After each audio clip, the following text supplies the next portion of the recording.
ẹ̀yin èèyàn wa èwo lẹ ṣe ẹ káàbọ̀ sí Mashola Gist TV. Ṣé àlàáfíà ni ẹwà gbogbo lè ń kọ gist tẹ̀lé bí a ṣe gbọ́ o. Wọ́n ní kábíyèsí wọ́n ní wọ́n wà broken down o nítorí pé ní ọjọ́ naming àwọn àti Queen Naomi ti agree pé wọ́n máa yọjú pé kábíyèsí láwọn fẹ́ kán wà ń bẹ̀. Wọ́n ní but unfortunately Queen Naomi ò show up. Wọ́n ní èyí kò jẹ́ kí inú kábíyèsí dùn. Ẹ̀yin náà ẹ wo fídíò yẹn náà, gbogbo ẹ̀ wà lórí social media. Ẹ máa rí pé kábíyèsí cold throughout nígbà tí wọ́n ń ṣe àdúrà pẹ̀lú àwọn nǹkan tí wọ́n gbé sílẹ̀, ṣúgà, ìrèké, àádùn, ẹ̀wà, gbogbo wa náà la fojú rí gbogbo ẹ̀. Wọ́n ní kábíyèsí wà very cold pé torí Queen Naomi disappoint wọn wá sí inú palace. Ẹ̀yin èèyàn lé ẹ jẹ́ ká jọ wọ inú gist yìí. Tó bá jẹ́ ìgbà àkọ́kọ́ ní tẹ́ ń darapọ̀ mọ́ channel mi, èmi ọmọ yín Mashola mú kí yín káàbọ̀ sí Mashola Gist TV. Ṣé àlàáfíà ni ẹwà gbogbo lè ń kọ́? Yorùbá la máa ń sọ lórí channel yìí. A máa ń sọ̀rọ̀ nípa celebrity gist, royal gist, politics àti gbogbo nǹkan tó ń ṣẹlẹ̀ ní agbègbè orílẹ̀-èdè bàbá wa ní ilẹ̀ Nàìjíríà. Yín èèyàn létí àbá ti subscribe, ẹ tẹ notification bell yìí so that a bá ti post any gist ẹ máa rí. À ń sọ Yorùbá nítorí àfẹ́ gbàgbé àṣà àti èdè wa, dẹ̀ tún sọ fún àǹfààní àwọn tí wọ́n gbọ́ Gẹ̀ẹ́sì. Politics wa a máa ń sọ ní ọjọ́ Saturday àti Sunday.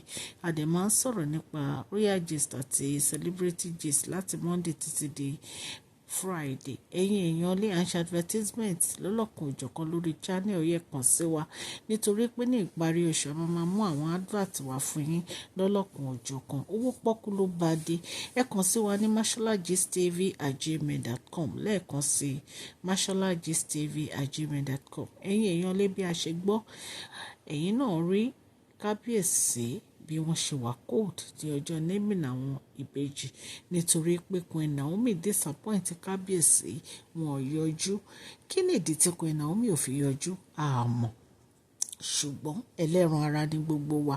Àmọ́ bóyá àwọn èèyàn ló ní kán má lọ nítorí pé àwọn olórí ṣì wà nù pálàsì gẹ́gẹ́ bí Queen Naomi ṣe sọ. Wọ́n ní olórí Tóbi àti olórí Elizabeth nìkan làwọn lè bá gbé palace. Wọ́n láwọn ò lè bá any other olórí gbé palace. Bóyá nítorí pé àwọn yòókù ṣì wà nù palace, bóyá nítorí ẹ̀ ní Queen Naomi ò fi yọjú. Ẹ̀yin èèyàn lé ẹ jẹ́ ká jọ gbọ́ gist yìí tán.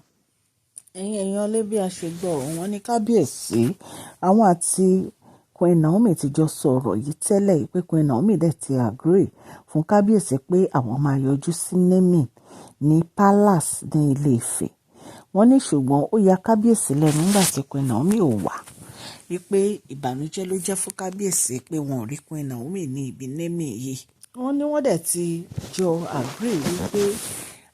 ti jọ agree wípé ìkíní nìyí tó jẹ́ pé wọ́n á jọ yọjú sí àwọn èèyàn. Ẹ mọ̀ pé ó ti pẹ́ tí Queen Naomi àti kábíyèsí àtijọ́ rí wọn pọ̀. Wọ́n ní wọ́n ti agree pé ibi Isomo Loruko Táyé àti Kẹ́hìndé yìí ni àwọn ti fẹ́ jọ appear together sí àwọn èèyàn. Wọ́n ní ìyàlẹ́nu ló jẹ́ fún kábíyèsí nígbà tí Queen Naomi ò wá o. Ẹ̀yin náà mọ̀ wípé gbogbo nǹkan tá à ń gbọ́ nípa kábíyèsí ó lágbára fún kábíyèsí láti ṣe gbogbo nǹkan tí ó ń ṣẹlẹ̀ nínú pálásì bí wọ́n ṣe ń gbọ́. Ṣùgbọ́n ìwọ̀nba èyí tí wọ́n bá lè ṣe náà lè ṣe nítorí pé wàhálà yẹn ti pọ̀ jù fún kábíyèsí. Ẹ̀yin èèyàn ẹ̀dẹ̀ mọ̀ pé ọ̀pọ̀lọpọ̀ ló wà nínú pálásì yẹn tí wọ́n fẹ́ kí Queen Naomi padà wá sínú pálásì. Èyí tó jẹ́ pé àwọn olórí gangan fúnra wọ́n ń gbé ìgbésẹ̀ yẹn tẹ́lẹ̀. Ṣùgbọ́n ìgbà tí wọ́n ní bàbá wa Aláké ti Ẹ̀gbáland wọ́n wá wípé wọ́n wá bá àwọn olórí sọ̀rọ̀. Wọ́n ní pé wọ́n fẹ́ kí wọ́n wà ní ìrẹ́pọ̀.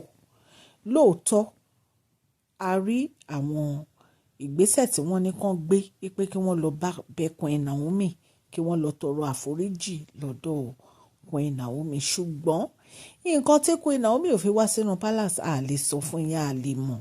A mọ̀ bóyá wọ́n change mind wọn ni, a mọ̀ bóyá Ọlọ́run ló bá wọn sọ̀rọ̀ pé kán má lọ. Ẹ mọ̀ pé tí wọ́n bá fẹ́ ṣe nǹkan wọ́n máa ń fi sọ́wọ́ Ọlọ́run. Allegedly bá ṣe gbọ́ o, wọ́n ní pé Queen Naomi ò yọjú sí palace ní ọjọ́ naming yìí.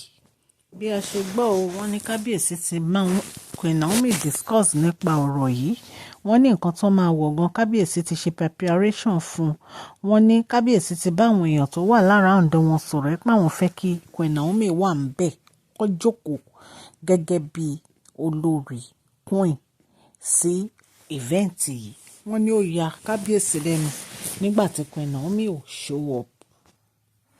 So ẹ̀yin èèyàn lé wọn ní kábíyèsí broke down nígbà tí wọ́n rí Queen Naomi tá a bá tún gbọ́ update a máa mú gist yìí wá fún yín ẹ̀yin èèyàn lé ẹ bá mi fún fídíò yìí ní thumbs up o ẹ subscribe o ẹ dẹ̀ share God bless you.